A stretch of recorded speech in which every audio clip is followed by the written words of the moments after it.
Good evening and thank you for joining us tonight for KREM 2 News 10 at 10, where we give you more news in less time. I'm Cody Proctor. Let's get started tonight. A Spokane man pled guilty today to murdering his ex-girlfriend and stabbing her 5-year-old daughter at least 7 times. KREM 2's Kyle Simchuk is looking back at the case and what's next for the murderer. Kyle? Well, Joshua Phillips will now be sentenced after killing his ex-girlfriend and attempting to murder her child. He tried to end his own life. Spokane firefighters came across a horrific scene in April 2021 as they responded to the report of a running car inside a closed garage. They found Cassie Dewey stabbed to death next to her 5-year-old daughter Lily, who had also been stabbed but was still alive. 2 cars had their engines on, and the third person in the garage, 41-year-old Joshua Phillips, later told police he was trying to kill himself. Detectives learned that Dewey had been stabbed 26 times. Her 5-year-old girl had 7 stab wounds and told paramedics on the way to the hospital, quote, "The man stabbed me." 2 days before her murder, Dewey broke up with Phillips, and her family helped change the locks on her house. Phillips, a registered nurse at Eastern State Hospital, had previously been arrested for choking a different woman, but no internal investigation was ever done, prompting the CEO at the time to resign. 5-year-old Lily was released from the hospital a month after her mom's murder. A GoFundMe for her and 2 other siblings raised more than $138,000. Phillips was found competent to stand trial. Today, he pled guilty to first-degree premeditated murder and attempted murder. And Phillips will be sentenced February 3rd. He faces a maximum sentence of life in prison. In the studio, Kyle Simchuk, KREM 2 News. Kyle, thank you so much. A wanted man learned you can run, but you can't hide from the Spokane County Sheriff's Office helicopter. New video from the Sheriff's Office shows the man's pickup speeding off from a traffic stop. Watch your screen right now. 25-year-old Brendan Pierce keeps driving on side streets and alleys, but the helicopter was tracking his every move. Finally, Pierce pulls over, tries to climb the fence, and that's when officers arrest him. The Sheriff's Office says Pierce is a multi-time convicted felon. He's charged with several felonies, including DUI and resisting arrest. New tonight, the state of Idaho won a lawsuit to stop illegal public camping on state property. This after an encampment formed on the state annex last year. Idaho Governor Brad Little said the lawsuit's a clear message about the state's values and intentions, saying, quote, "Idaho is not Portland, LA, San Francisco, or Seattle. Our public officials have engaged in failed experiments to permit and encourage unsafe and destructive public camping." New numbers from WashDOT show the I-90 homeless encampments shrunk significantly. Take a look. This is the camp in different stages, going from crowded and taking on more property to now, after hundreds of people moved on. Currently, 140 people live at the camp, down 60 from just a month ago. Now, most have moved on to emergency transitional housing. That includes places like the Revive House and compassionate addiction houses. The remaining people at the camp say they're encouraged after seeing their peers find better opportunities. It's a lot different. I can see us not being here for much longer, but I think it's been we've walked into a positive direction with what we're doing. I think we're sticking to our guns, and we're all trying to get housing like we wanted to. The space dilemma, however, remains tonight. There still just isn't enough housing in Spokane to fill or fit everyone's needs, but new options are on the way and services are still available to those living at the camp. Well, let's shift gears right now and check in with our forecast. We saw some pretty gray skies today. We've got meteorologist Michelle Bosch joining us now in the Weather Center tonight. And we've got another weekend. Michelle, what are we expecting?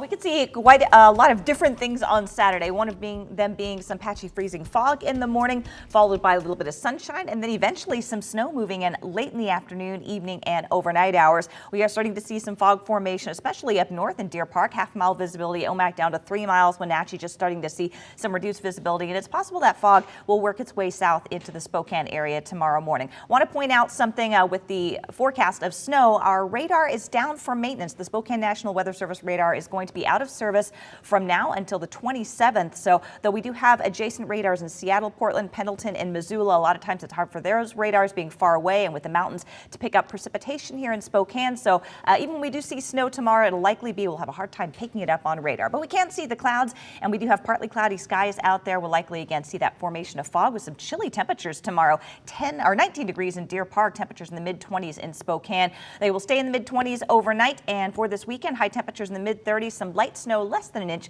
for Saturday and Saturday night. You can't put handcuffs on a company, but you can put handcuffs on a senior executive. That's the lead counsel for the families of those killed in 2 Boeing 737 MAX crashes. The company's now going to be arraigned on criminal charges in an upcoming trial, a trial that for many means an opportunity to address the creators of the plane that took their loved ones. They basically got a slap on the wrist, fine, and immunity against any criminal liability for what they've done. It's not going to go away. What's done is done. They killed my husband. They killed my brother-in-law, and they killed, so many people. They've ruined so many lives. Riffle and her daughter Emma are traveling to Texas next week for Boeing's arraignment. The company previously paid $2.5 billion to settle the investigation. In other news, the Federal Aviation Administration is pointing the finger at unintentionally deleted computer files for that computer meltdown that grounded air traffic nationwide last week. They say contract personnel accidentally deleted files in the Notice to Air Missions, or NOTAM, database. The FAA was relieved to find out the cause was actually human error, not a cyber attack. The agency says it's taken steps to make the NOTAM system more resilient. Google's the next company on the chopping block after Microsoft and Amazon both laid off thousands of employees this week. 12,000 Google employees are expected to be laid off next. That's actually around 6% of its global workforce. In an email to employees, the CEO said, quote, "We hired for a different economic reality than the one we face today." Google's parent company employs about 7,200 people in Washington. Well, let's move on now to Night Beat for a quick look at the day's top stories. A water boil order is expected to remain in effect through this weekend for parts of Lewiston. This comes after a reservoir failed early Wednesday morning. 3 million gallons of water flooded city streets, washing away parts of streets and sidewalks. The water has been tested and has no contaminants, but the boil advisory is still in place as precaution. A bill moving through the Washington legislature would change zoning rules statewide in an effort to combat the state's housing crisis.